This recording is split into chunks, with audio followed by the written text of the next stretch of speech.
So I want to talk a little bit about meditation. So if we can be, do, or have everything that we want to get ahead of it, how can I use that to help breathe away resistance or eliminate the things that are maybe holding me back? Because when you meditate, you quiet your mind, and when you quiet your mind, you stop thought, and when you stop thought, you stop resistant thought, and when you stop resistant thought, you have access to what's in your vortex. So how can I carry that on through the day and not just for that 15 minutes? Well, maybe you can't, but you don't worry about that, because that is resistant thought. Next. Just catch a snatch of it here and a snatch of it there and a snatch of it there. Just do your best. Just tilt the scale just a little bit. And it won't take long, because you see, right now to you, it just sounds like someone excited about something who seems like they know what they're talking about. But when you take the time to meditate or to make lists of positive aspects, and you are certain, or you feel pretty good that you are resistant free, and then an idea bubbles up or roars up from your vortex, and you follow through with it, and you receive the immediate reward of feeling great. That's the first thing that will happen. A moment of clarity, or a moment of insight, or a moment of euphoria, or a moment of interest. It doesn't matter what label you give it. It feels really good to you. And then another, and then another. We're not asking you to expect it to bubble up and manifest. We're asking you to allow it to bubble up and feel it, and acknowledge that you feel it, and milk it as long as you can, and see what else it turns to before your practical mind gets involved and you start introducing resistance into the equation. That's the game you want to play. How long can I go resistant free? But even when you play that game, now you make it resistant right from the get-go, because you're trying to be perfect. You don't have to be perfect. You don't have to only think pure positive thoughts. Your contrast served you. That's how all the ingredients got into your vortex. And your inner being knows what that all adds up to. The lifetimes of glorious experience that adds up to. We called this gathering for a while the science of deliberate creation, but you were too heavy on the thinking part. And then we began calling it the art of allowing, the art of receiving, the art of every now and again getting into the receiving mode so that you can receive an impulse about something. Don't you have experiences that you could tell one another about how you cared about something? Maybe something caused you to worry about it, and you cared about it, and then you were carefree, or maybe you don't even remember that part, but you turned a corner and there it was, and it just felt like it came out of nowhere. And we want you to know that things are ready to come out of what you think is nowhere all the time. Great ideas are ready to come out of what you want to call nowhere, because they're not coming out of the tangible piles that you've been gathering. They're coming out of the intangible, non-resistant, well-stocked kitchen, stocked by only the ingredients that you want. And so it's about getting into the receptive mode. It's everything.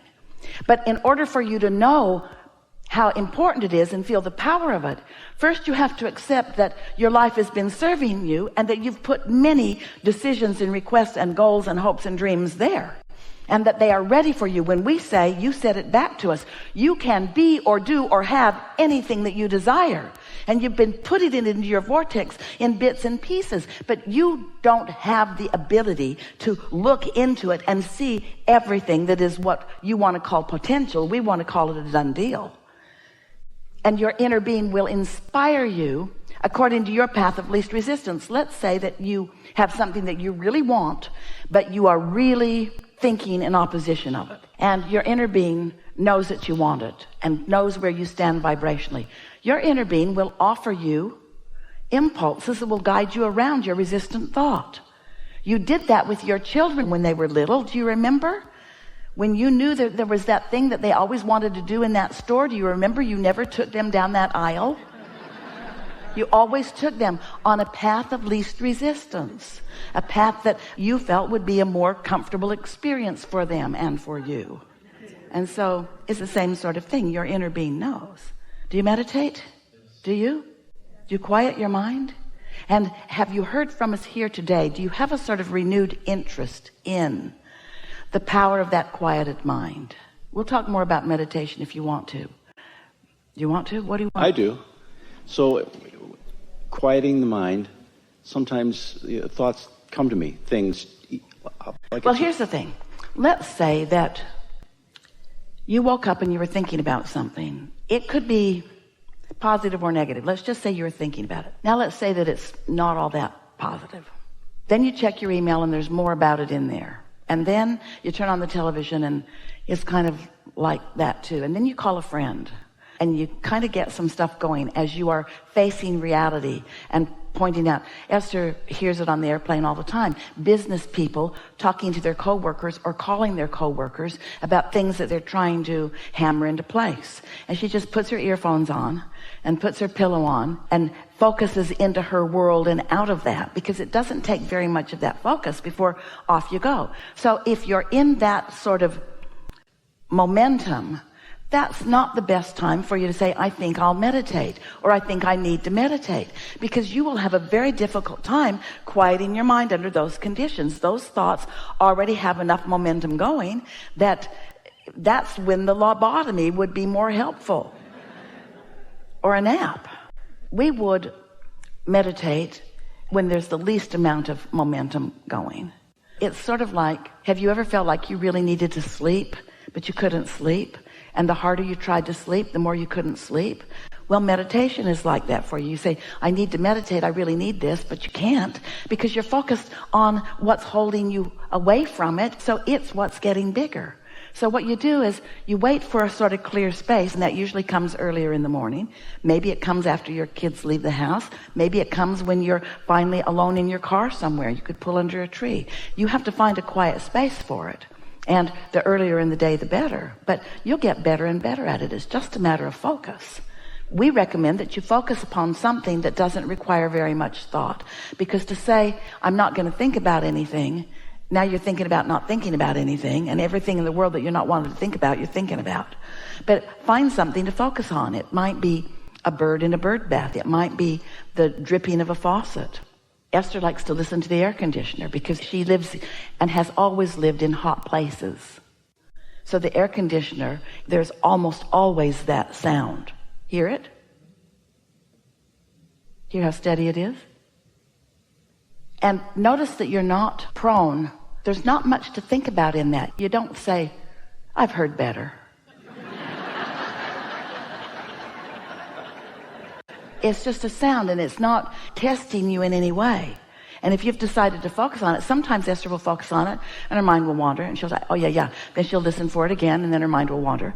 But after a minute or two or three, she's isolated that. She's focused upon that. And then it's not long after that before she's got that feeling of detachment.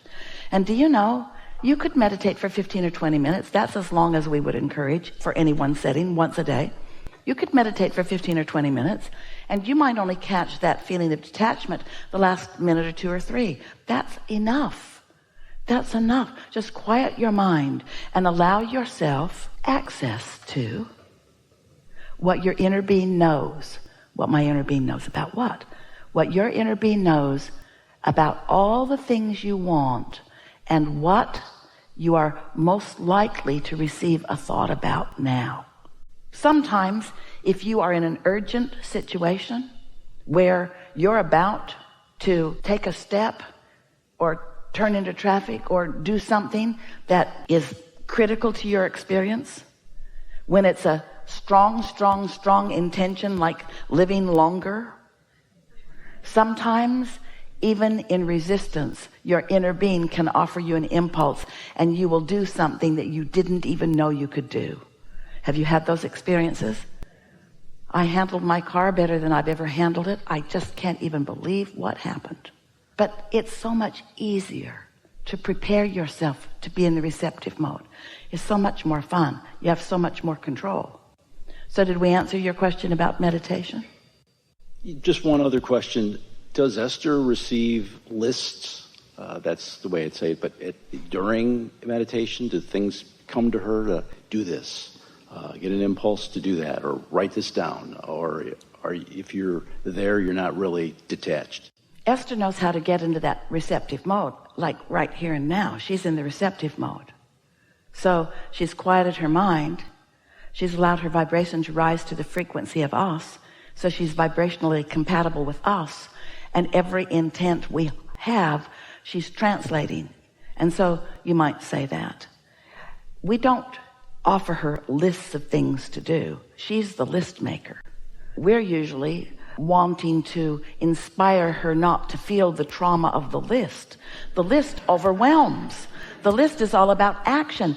The list is about puny, paltry, mediocre creation. That's not what we teach.